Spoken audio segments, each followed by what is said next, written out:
Siguiendo con nuestros temas, continuamos con antivirales, un tema bastante extenso, por lo tanto lo dividí en dos. La primera parte va a ser generalidades y vamos a ver antirretrovirales. Y la segunda clase que te las envío próximamente va a ser el resto de antivirales, sobre todo para virus de DNA y RNA. Entonces podemos ver en la primera diapositiva que vamos a tener una gran variedad de virus. Esto lo hace tan extenso y también tenemos una gran variedad de fármacos. No todos los fármacos van a servir para todos. Primero porque podemos tener virus eh, diferenciados en cuanto a su acción y a quienes va a afectar. Entonces tenemos virus solo para plantas, virus de animales y obviamente virus que nos afectan a nosotros los humanos. A eso se suma también que van a tener diferentes estructuras desde su parte externa como su cápside, que va a tener una variación hasta su contenido en la parte de su contenido de replicación, en donde podemos tener virus de cadena de DNA, de RNA y pues tenemos los famosos retrovirus. Todas esas grandes diferencias nos promueven a buscar alternativas farmacológicas y blancos farmacológicos adecuados para atender pues todas las necesidades en cuanto a las patologías que estos virus puedan causarnos, en especial pues a nosotros los humanos. Entonces, lo primero es que los virus son parásitos intracelulares obligados. Hay una polémica que si son seres vivos o no. La cuestión es que son seres que dependen de nuestra maquinaria para poder subsistir y sobre todo para replicarse. Necesitan de nuestras vías metabólicas en muchos casos para también producir algunos de sus componentes para la supervivencia. Así que cuando se habla de blancos farmacológicos hay que tener en cuenta esto porque pues es posible que tengamos mucha interacción con nuestra propia maquinaria y ustedes saben que cuando utilizamos partes de nuestro metabolismo, de nuestras células, pues pueden conllevar a que tengamos reacciones adversas producto pues de la utilización de estos fármacos. El diagnóstico de los virus temprano es crucial y esto pues nos garantiza pues buscar una terapia que sea la más adecuada según pues lo que presente el paciente. Lo que les había hablado, estos virus pueden parasitar células animales, vegetales o a nosotros los humanos y tenemos pues bacteriófagos por ejemplo, pueden también parasitar algunas bacterias y vamos a tener diferentes formas, desde formas helicoidales, cápsides mucho más complejas, poliedros, y vamos a tener virus en donde su empaquetamiento de ácidos nucleicos pueden estar envueltos o desnudos y lo que yo les hablaba de su diferencia en que pueden tener ADN o ARN. ¿Sí? Toda esta gran variedad pues nos multiplica también la gran variedad de fármacos que nos colaboran para atacar estos virus. La transmisión pues depende del virus que estemos hablando, pero voy a hablar en términos generales. Hay virus que tienen una transmisión muy amplia que puede ir desde simplemente la parte de contacto respiratorio o todo lo que pueda conllevar este virus, que lo podamos transportar, por ejemplo, en salivas, en sudoración, en lágrimas, en sangre, en líquido amniótico. Todo esto puede pues, ayudarnos a la transmisión. Virus que sobreviven sobre superficies o fomites. Entonces, nosotros en este momento estamos viviendo una situación de una pandemia producto de un virus, uno especial, un coronavirus para ser más específico, en donde la transmisión es muy grande, simplemente se da por salivación, por moco y por fomites. Entonces hay que tener mucho cuidado en cuanto al lavado de manos, en que si se estornuda, pues tratar de cubrirse, que el paciente que esté enfermo trate de usar tapabocas siempre. En este momento pues usamos los enfermos y no enfermos por el grado de transmisión. Y pues obviamente tratar de evitar cualquier contacto. Hay otros que buscan vectores, por ejemplo, eh, el virus de, de como el dengue, que lo transmite un zancudo, el cual al picar y tomar sangre de alguien infectado, pues lleva ese virus en su interior y cuando vuelve a picar a otra persona, pues transmite el virus. Tenemos virus que solamente se van a dar por transmisión sexual y es por el contacto que vamos a tener, por ejemplo, con sangre o con algún producto de nuestro organismo como semen, y esto pues conlleva pues una gran cantidad de estos virus y así se daría la transmisión. Tenemos la transmisión vertical, que es la transmisión de madre a hijo, y pues obviamente la transmisión hematógena, que se da por ejemplo simplemente por contacto con sangre, por pinchazo con agujas que se han utilizado, o por ejemplo madre a hijo en el momento del parto, no es por placenta, sino que en el momento del parto hay contacto con fluidos de la madre y esto puede llevar a que el bebé pueda recibir el virus. En VIH, cuando una mamá es VIH positivo, lo primero es que se hacen todos los cuidados del embarazo. El parto tiene que ser por cesárea para disminuir el contagio y no se puede lactar al bebé porque por lactancia materna también se puede transmitir el VIH. Entonces, recordando, esto ustedes lo vieron en sus clases de microbiología, sabemos que el virus va a tener todo un ciclo de replicación y cómo hace para ingresar a nuestras células, tomar nuestros elementos para pues, poder realizar toda esta parte de replicación y supervivencia del mismo. Es importante reconocer cada una de estas fases porque esas fases van a ser puntos farmacológicos en donde muchos fármacos ya creados van a hacer su acción. Entonces, lo primero es que el virus obviamente va a tener un receptor, al igual que nuestra membrana, la membrana ya sea de la célula de la planta, del animal o de los humanos, que va a reconocer a ese virus y se va a poder anclar. Al anclarse se va a hacer una fusión donde se va a poder hacer la liberación del contenido.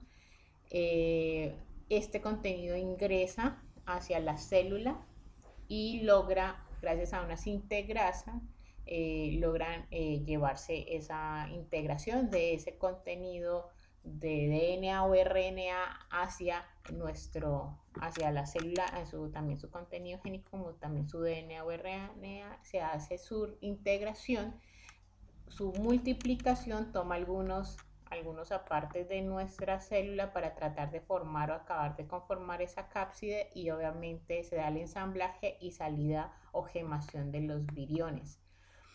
En caso del virus del VIH vamos a tener una enzima importantísima que es la transcriptasa inversa, que es un blanco farmacológico, el cual desde un inicio, cuando se dio las primeras terapias hacia este virus, es inhibir, porque esto es un virus de RNA que debe pasar, pues obviamente integrarse, debe hacer primero la transcripción inversa, volverse DNA e integrarse al DNA de nuestras células para luego sí hacer todo el resto de la multiplicación, ensamblaje y gemación. Esa enzima es el punto crucial para poder que se dé todo lo que les acabo de comentar, y existe una gran familia de antivirales que van a actuar sobre ese punto. Entonces es interesante tenerlo en cuenta. Entonces, hoy en día existen ya virus que van a evitar, por ejemplo, la fusión, virus que van a evitar la transcripción inversa, virus que van a evitar la integración, algunos van a evitar el ensamblaje y pues obviamente la salida o gemación del virus. Entonces vamos a ver a continuación qué tenemos. Entonces, en cuanto a este ciclo de vida del virus y cómo podemos integrar estos blancos farmacológicos, voy a dar algunos ejemplos. Algunos que van a actuar en la inhibición de la fusión o en la adhesión de ese virus hacia la membrana. Está el Maraviroc y el Enfurbitida. Ambos son fármacos para VIH. Otros que van a evitar, por ejemplo, es la denudación, que se libere ese contenido de DNA o RNA dentro de esa célula. O sea, el virus ingresa pero no puede soltar este contenido, y a esto se le llaman inhibidores de canales iónicos. Y aquí tenemos, por ejemplo, la amantadina y la rimantadina. La amantadina es un fármaco interesante que, si ustedes recordarán en su clase de farmacología 1, sirve también para Parkinson. Entonces, realmente él se creó como un antiviral, sino que encontraron otras acciones en esta enfermedad, y pues obviamente también se utiliza. Vamos a tener aquellos que van a inhibir ya sea la enzima que nos va a hacer la conversión, o inhibidores de la polimerasa, y ahí tenemos, por ejemplo, la acidobudina y el efavirenz, que son más fármacos de tipo VIH, y tenemos el aciclovir, que actúa especialmente en virus de DNA. Luego tendremos los virus que van a ayudarnos a la integración, ¿sí? Para que se dé ese ensamblaje, y ahí tenemos el ratelgravir.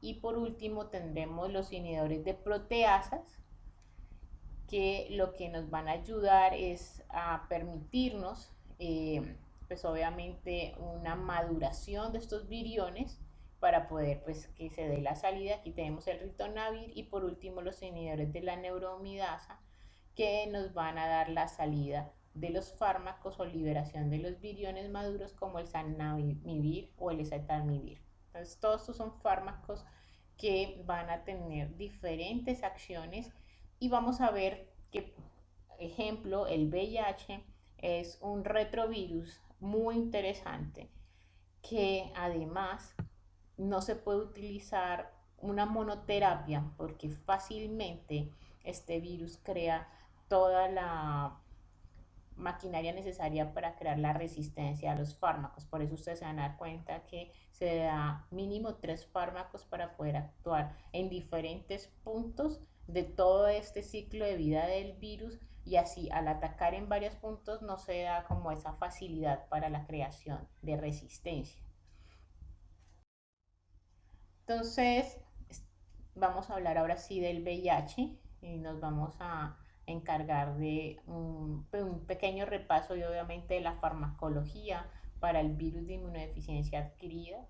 Sabemos que es un retrovirus, y que algo importante que ya se los había mencionado es la transcriptasa reversa, que hace la conversión de RNA a DNA, para que luego ese DNA pueda incluirse en el DNA de nuestras células.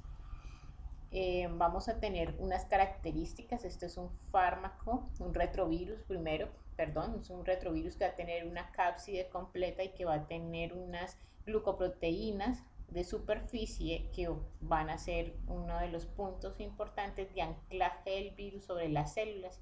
Y aquí tenemos, por ejemplo, la GP120, que es una glucoproteína de superficie.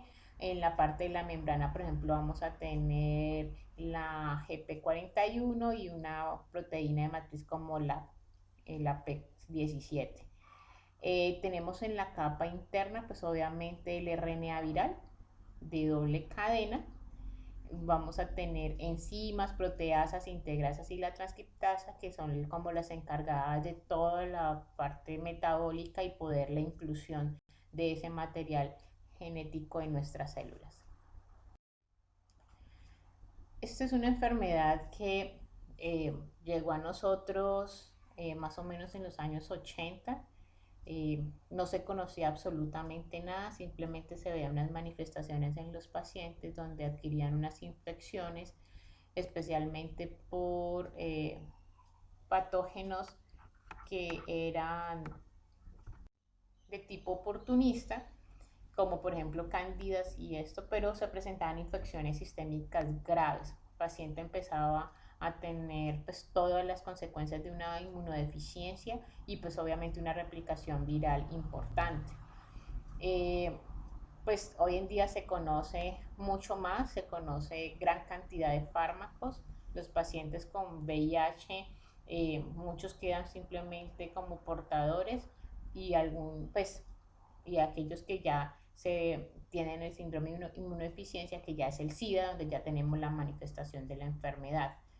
La idea de la farmacología y toda la atención de estos pacientes es que primero, si es VIH, pues no llegar hasta el síndrome de inmunodeficiencia adquirida, sino tener un control sobre este.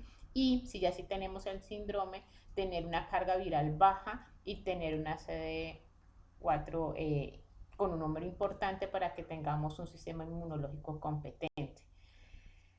Se ha dado toda la educación posible en los pacientes. Se sabe que es un virus de transmisión sexual especialmente, que se va a transmitir por sangre, que se va a transmitir por toda la parte de semen, que tiene una gran cantidad, y líquidos propios nuestros, que no se va a pasar, por ejemplo, por saliva porque no hay una gran cantidad, y nos dan unas recomendaciones sobre todo de protección, y es pues primero tener una responsabilidad a nivel de nuestra eh, comportamiento sexual, y lo segundo pues siempre utilizar protección de barrera. Cada vez pues se ve un aumento en esta parte de contagio. En este momento, bueno, la estadística realmente no es tan actualizada. En el 2018 nos hablaban de 37.9 millones de personas tenían VIH, y para nos hablaban que, por ejemplo, esta enfermedad nos podía ocasionar más o menos una cantidad de 770.000 muertes relacionadas con el SIDA. Se ha visto pues obviamente una reducción comparada a años anteriores en la incidencia de casos, pero igual no podemos bajar la guardia. Y como les digo, nosotros como agentes de salud y médicos en especial, tenemos nuestra obligación de mantener un paciente con calidad de vida y sobrevida cuando tenemos este tipo de enfermedad, que va a ser una enfermedad no curable y que va a ser una enfermedad crónica. Me devuelvo. Entonces voy a dar algunos ejemplos. Entonces tenemos aquellos fármacos que van a actuar como inhibidores de la transcriptasa inversa, pero esta es un grupo que se le denomina inhibidor de la transcriptasa inversa nucleosídica, o sea que van a tener un comportamiento, y aquí está el primer fármaco creado para VIH y es sidobudina o AZT, que ya lo veremos a continuación, fármaco que marcó la gran diferencia porque fue el primer fármaco que dio una efectividad en contra del VIH, y que aún se utiliza a pesar de todo el tiempo que ha pasado, y que pues obviamente ya existe resistencia. Se utiliza como profilaxis, por ejemplo, cuando hay algún accidente en mujeres que están embarazaditas y van a tener bebés. Son fármacos que es compatible con el embarazo sin hacer daño al feto y a recién nacidos, para evitar pues obviamente la transmisión del VIH. Tenemos aquellos que van a actuar sobre esta transcriptasa inversa, que es los inhibidores de la transcriptasa reversa no nucleosídica, o sea que van a hacer simplemente un bloqueo directo sobre esa transcriptasa inversa. El anterior, que sí es nucleosídico, lo que hace es que son análogos de los nucleósidos, se incorporan sobre esa ADN transcriptasa, y una vez incorporado es como si lo que hicieran es un engaño, y obviamente frenan el resto de la reacción. Mientras los no nucleosídicos lo que hacen es bloquear directamente la enzima, y aquí tenemos por ejemplo efavirenz y nevirapina. Los inhibidores de proteasa son aquellos que van también a hacer, pues van a simular el sitio o el sustrato de una enzima determinada, y esto hace que pues estas enzimas no sean efectivas, y por lo tanto pues no vamos a tener muchas de las de todas las proteínas reguladoras virales. Aquí tenemos, por ejemplo, lopinavir, ritonavir, atazanavir, es un gran grupo, y tenemos los inhibidores de fusión que lo que van a evitar es el paso de, o la entrada, mejor dicho, del virus hacia la célula, y ahí está, por ejemplo, en fuvertida. Voy a hablar de un tratamiento antirretroviral que es el tratamiento base y existe desde hace mucho tiempo, se le llama TARCA o tratamiento antirretroviral de gran actividad, ¿sí?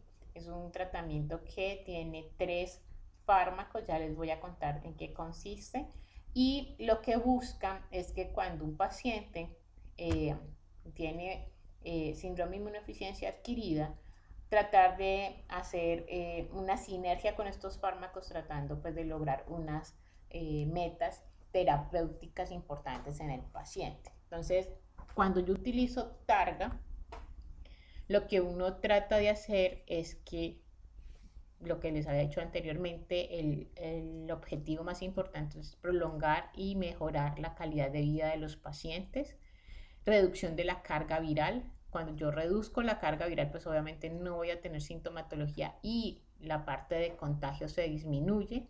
Restaurar la función inmunológica, pues con obvia razón voy a tener un paciente en óptima condición. Y cuando yo utilizo, como estoy hablándole de mínimo 3 fármacos, pues obviamente yo les he comentado que todos los fármacos tienen reacciones adversas por su mismo mecanismo de acción, y ya les había contado que este virus, como utiliza nuestra maquinaria, pues vamos a tener de verdad muchas reacciones adversas. Lo que se busca cuando yo estoy haciendo esta sinergia es buscar dosis óptimas, no dosis máximas, y cuando yo utilizo dosis óptimas y sinergia, pues estoy haciendo un efecto adecuado con mínimas reacciones adversas, y así yo puedo garantizar que mi paciente tenga adherencia al tratamiento, que es lo más importante. Y pues obviamente cuando yo tengo una carga viral reducida, tengo un sistema inmunológico competente y tengo adherencia al tratamiento, pues voy a reducir la transmisión. Cuando se llevaba a cabo pues toda esta parte de Targa, eh,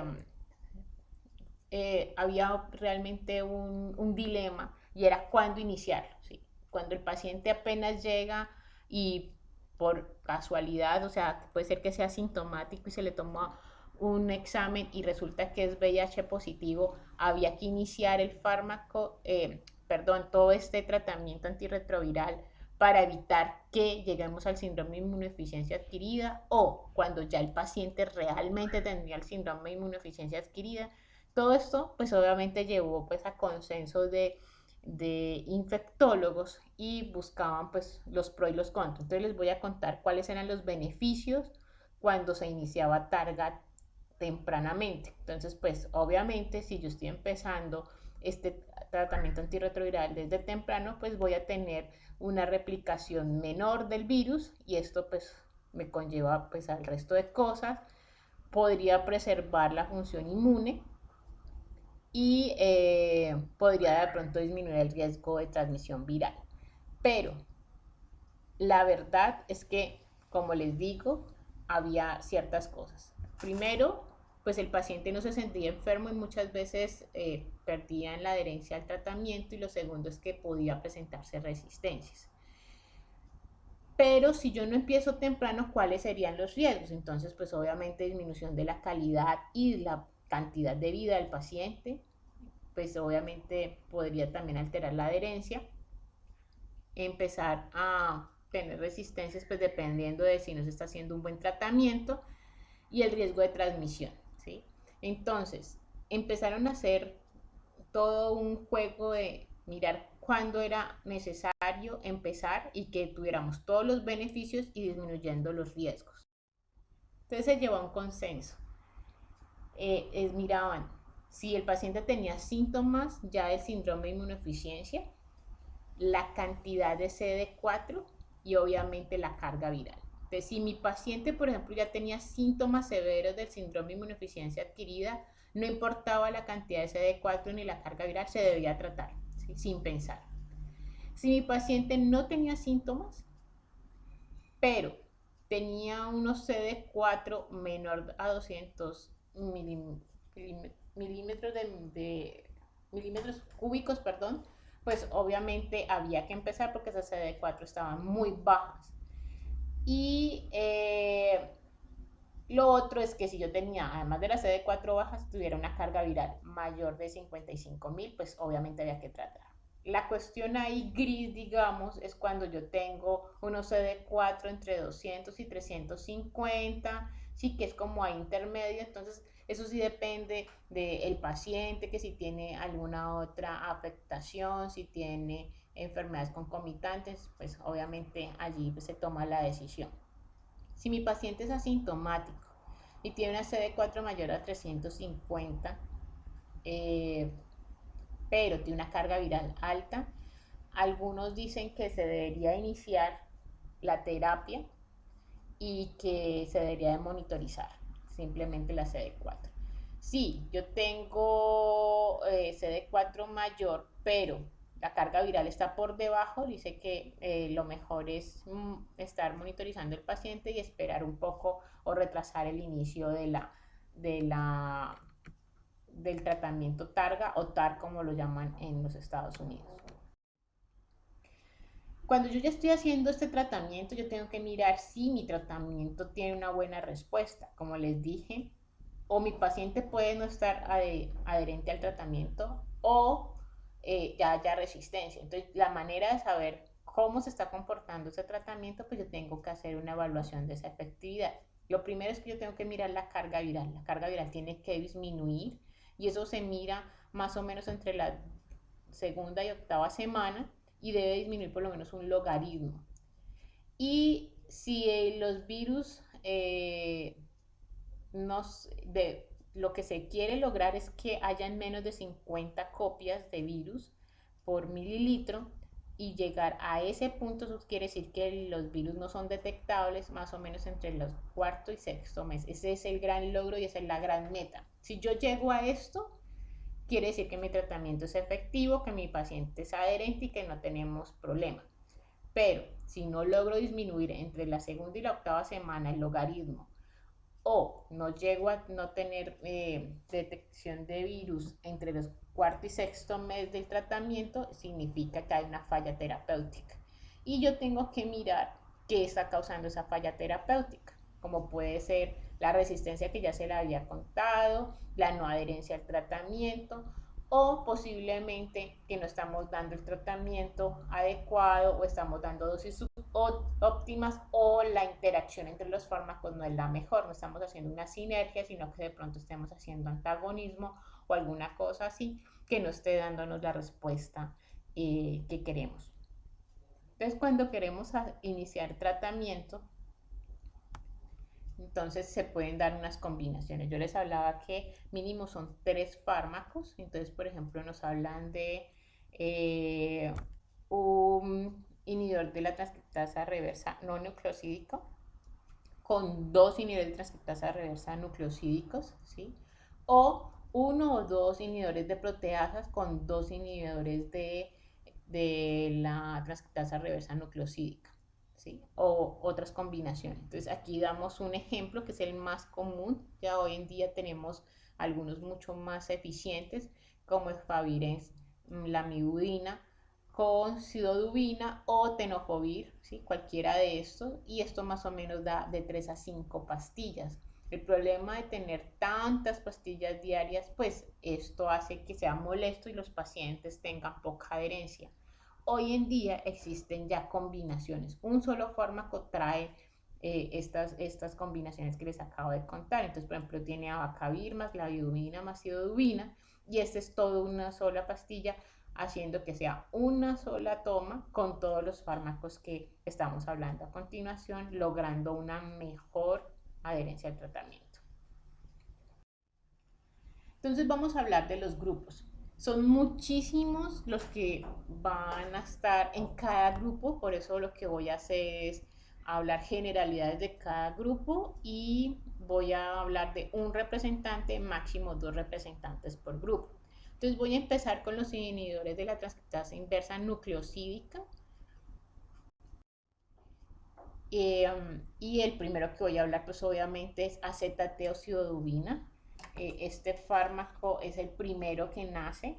Más o menos la historia nos habla que el primer paciente, el primer reporte de VIH fue en 1981 y este acetate fue aprobado eh, por la FDA en 1987 como tratamiento para VIH. ¿Sí? Entonces, lo que vemos es que lo primero es que este fármaco debe metabolizarse, ¿sí? Entonces tenemos el monofosfato de acidodubina que gracias a la timidina quinasa celular se convierte en difosfato y que luego gracias a la timidina quinasa celular se va a formar en trisfosfato de acidodubina, ¿sí? Que va a tener una acción pues gracias pues a la inhibición sobre la transcriptasa reversa del VIH, haciéndome un efecto pues obviamente en la inhibición de la formación de ese DNA viral, pero puede tener efectos sobre el DNA celular de la célula hospedera y esto es lo que puede conllevar a muchos de los efectos adversos o toxicidad del fármaco. Este primer fármaco tiene esas consecuencias de ser un poco más tóxico que el resto, los que vienen posterior, porque obviamente ya se busca disminuir esos efectos adversos, como por ejemplo la lamivudina tiene pues una mejor tolerancia y con menos posibilidad de toxicidad. Este es un análogo de la timidina y pues esto es lo que logra que se incorpore sobre esa transcriptasa inversa y pues obviamente disminuya, me impida el paso al DNA. Se puede administrar en mujeres embarazadas, entonces cuando una mujer embarazada pues sabe desde el inicio de su embarazo que es VIH positivo pues, o tiene síndrome de inmunodeficiencia adquirida, se empieza a partir desde el cuarto mes de embarazo, la acidodubina. Si la mujer, por ejemplo, sabe desde antes y planea ser mamá, pues lo que se busca es que esa mamá esté estable, quiere decir que tenga una carga viral no perceptible y que los CD4 estén bien, y ahí pues uno le podría decir que tiene toda la vida libre. Pero en la mayoría de los casos estas mujeres o se dan cuenta durante el embarazo o en la hora del parto. Si es durante el embarazo, entonces hablan desde el cuarto mes hasta el parto y cuando el bebé nace, el recién nacido se le da por 6 semanas posterior para evitar la transmisión. Como les contaba, ese bebé tiene que nacer por cesárea y no se le debe lactar. Si la mujer sabe en el momento del parto, entonces se le da en el momento del parto y se continúa el tratamiento al bebé por 6 semanas después del nacimiento. Este fármaco existe por vía oral y por vía endovenosa. La vida media es corta, pero pues tiene un efecto largo, la disponibilidad es alta, tiene un metabolismo altamente hepático y la eliminación es renal totalmente. Es un fármaco que tiene altas concentraciones en líquido cefalorraquídeo en otros componentes corporales y esto hace pues que haya pues una muy buena acción y pues por eso nos ayude mucho en la disminución de la transmisión.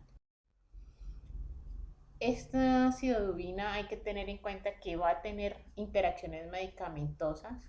El aciclovir tiene un efecto más o menos similar, aunque el aciclovir solamente sirve para virus de DNA, por lo tanto no se debe dar aciclovir junto con acidodubina o ribavirina porque van a disminuir los efectos de la acidodubina y disminuye el efecto que hace sobre la inhibición de la enzima. Y tenemos otros tipos de interacción ya que disminuyen el metabolismo de la acidodubina, aumentando el riesgo de toxicidad y esto lo hace el trimetoprim, la indometacina y la aspirina. En cuanto a las reacciones adversas, pues las más comunes son pues todas aquellas que son de malestar general, cefalea, anorexia, puede producir fiebre, pero las más severas y se debe a que como utiliza mucho de nuestra maquinaria metabólica, el virus, y pues obviamente este fármaco está actuando sobre el virus, puede actuar sobre alguna replicación de vía celular, de producción de células, sobre todo de replicación rápida. Entonces las sanguíneas se pueden ver muy afectadas, viéndolo por ejemplo con anemia, con neutropenia, a veces con trombocitopenia. Ya les había hablado que era muy tóxico, especialmente hepatotóxico, entonces hay que estar haciendo control permanente al paciente de la función hepática. Puede producir miopatías y esto también se debe a ese metabolismo. Dolor muscular es muy frecuente, puede producir parestesias y puede producir insomnio, entre otras cosas. La lamivudina es el fármaco que aparece posterior. Este fármaco es la versión óptima o mejorada de la ZT o sidoduina y es un fármaco que me va a servir tanto para VIH como para hepatitis B. Esto se debe a una mejora en la estructura química del fármaco, logrando que haga menos toxicidad y pues obviamente sea mucho más selectivo a la transcriptasa reversa viral. Es un fármaco que solamente tiene presentación oral, pero tiene unas ventajas y es que tiene una muy buena absorción con una muy buena distribución, una vida media de 2.5 horas sin una eliminación parcial por orina. Y obviamente va a tener reacciones adversas, pero menos frecuentes. Lo más que se ven también son en la parte de cefalea, malestar, puede producir dolor muscular, pero hay que estar muy pendiente de la neurotoxicidad que se presenta como neuropatía periférica. Entonces hay que estar pendiente de esta parte. El siguiente grupo son los inhibidores de la transcriptasa inversa no nucleosídica. ¿Sí? Entonces estos van a hacer un bloqueo sobre la enzima directamente. Y el representante de este grupo que escogimos va a ser efavirenz. ¿Sí? Obviamente, como todo lo que les he acabado de decir, todos estos fármacos van en combinación, nunca se van a utilizar como monoterapia y es un fármaco que se puede utilizar pues primero como tratamiento antirretroviral para pacientes con síndrome de inmunodeficiencia adquirida, pero también me sirve como profilaxis para pacientes que estén expuestos al virus por un accidente o simplemente por riesgo de contagio. Es un fármaco que solamente existe en presentación oral y tiene pues unas indicaciones para una mejora en la absorción, y es que ojalá se consuma con alimentos ricos en grasa, que esto ayudaría a aumentar la absorción. ¿Sí? Se tiene una vida prolongada y por eso pues solamente se va a dar una vez al día. Tiene un metabolismo altamente hepático y su eliminación va a ser solo por heces. En cuanto a las reacciones adversas, pues están mareos, somnolencia. Hay algunos trastornos a nivel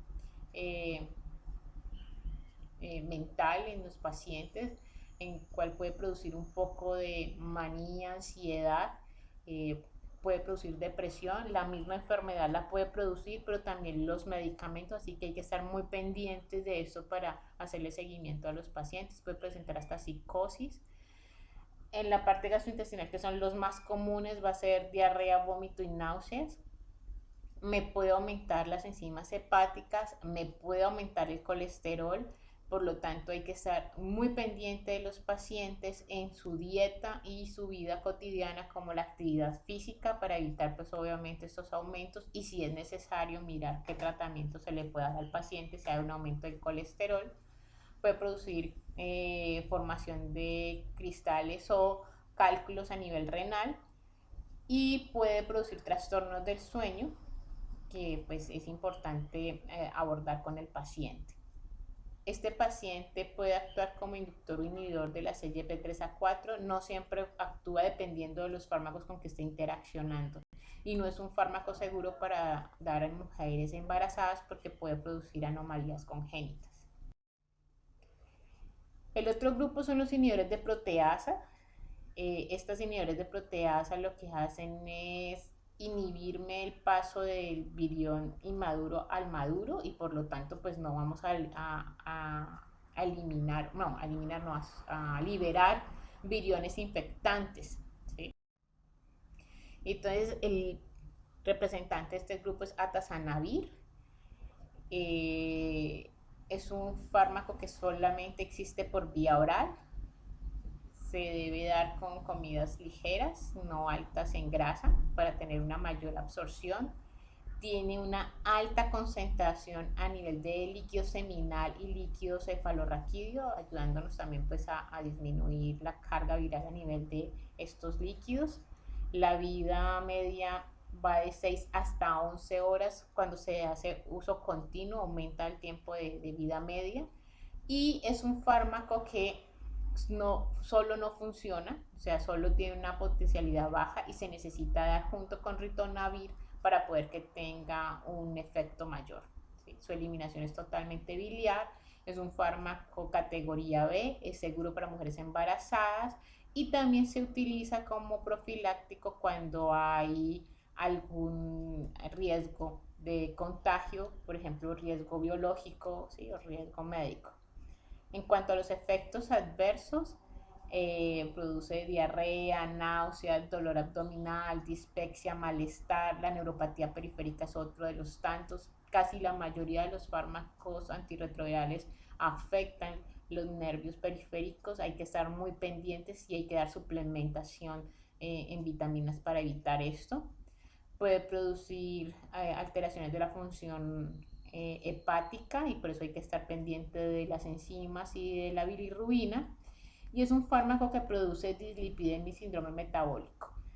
Todos los de este grupo, aquellos que van a ser inhibidores de la proteasa, van a producir dislipidemia, pero atazanavir es de este grupo el que menos va a tener un efecto negativo sobre la dislipidemia y sobre el síndrome metabólico, pero es algo a tener en cuenta. Ya saben que hay que tratar a los pacientes, mirar su dieta y su actividad física. Puede prolongar el intervalo PR, y hay que tener esto en cuenta, sobre todo en fármacos que me puedan prolongar ese PR, como calcioantagonistas cardioselectivos, beta bloqueadores, que esa interacción puede ser negativa llevándome a bloqueos cardíacos importantes. También es un inhibidor de la CYP3A4 y de la CYP2C9, y pues vamos a tener muchos fármacos que van a ser también metabolizados por esta vía. Los inhibidores de la fusión o entrada del virus, aquí vamos a tener Enfurbetide, por ejemplo, o Maraviroc, que fue el otro fármaco que les mencioné en un primer paso.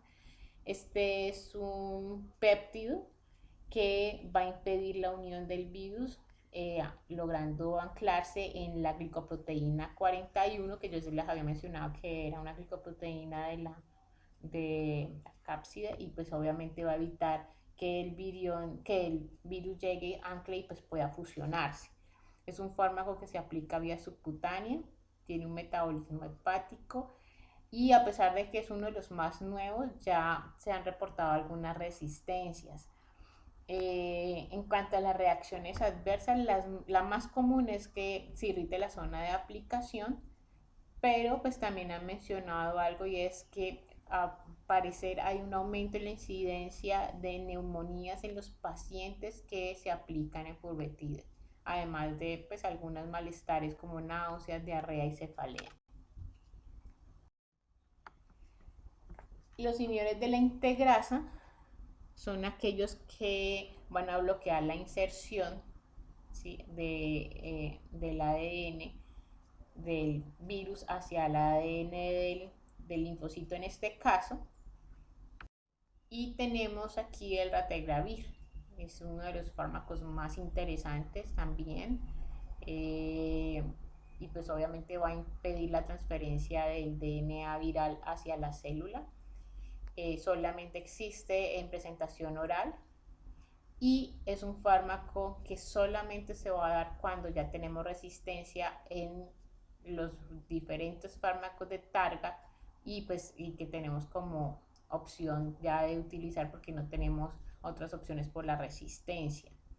En cuanto a las reacciones adversas, están pues las gastrointestinales, que son las más comunes, pero también hay algunas como por ejemplo debilidad muscular, que hay que tener en cuenta, edemas de miembros inferiores, puede producir fiebre, puede producir escalofrío, puede presentar malestar, pero digamos que las más comunes van a ser náuseas, vómito, diarrea y dispepsia. Esto sería todo en cuanto a los antirretrovirales. Espero que haya sido pues completamente entendido para ustedes. Si tienen alguna pregunta, pues los espero en el Padlet o en el muro colaborativo, o lo hacemos el martes que nos vamos a ver para el foro, y allí pues les escucharé sus inquietudes. Recuerden que falta la segunda parte, que son el resto de antivirales, sobre todo para virus de DNA y de RNA de cadena simple, y pues ya veremos pues a continuación estos fármacos. Mil gracias a todos.